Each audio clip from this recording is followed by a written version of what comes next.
The sheer number of COVID-19 calls is putting added strain on manpower and resources of the fire service. The island surpassed 7,000 COVID-19 cases weeks after the July general elections. The fire service must not only perform their regular duties but also attend to COVID-19 calls. Chief Fire Officer Joseph disclosed that the ambulances in the fleet have also run their course.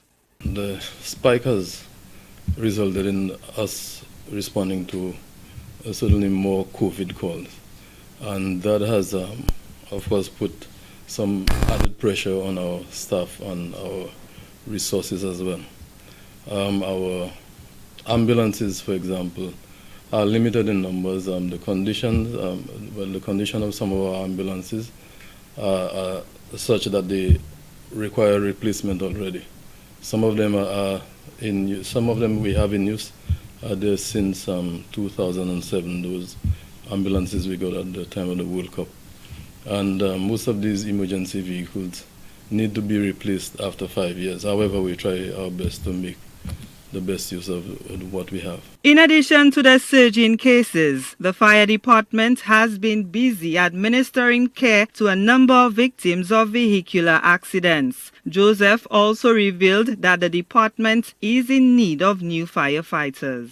We are managing it differently now, and although we still continue to see a few of our officers contract the virus, but it's managed better.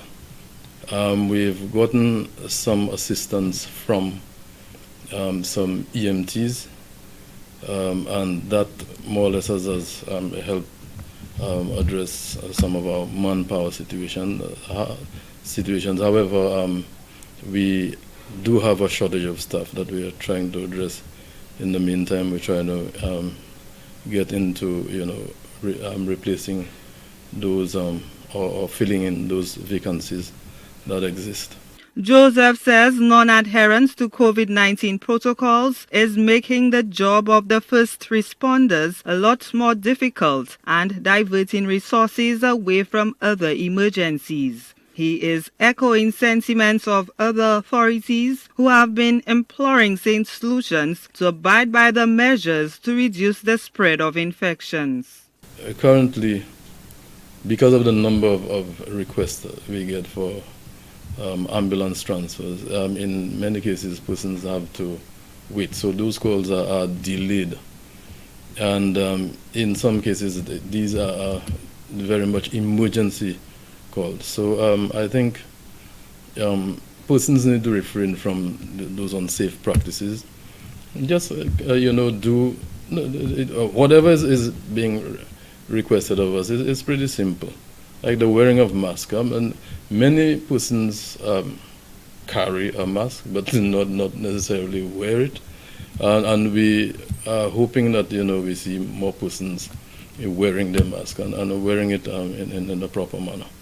So the social gatherings, like has been mentioned in several cases, the CMO has said it, the police and all of that. So I think if we behave a little more responsibly and take ownership of our own health and so on, make sure that we do the right things and encourage our families and friends and children and what have you to do the same, I think it will be much better for everybody, and we'll see a reduction in those cases.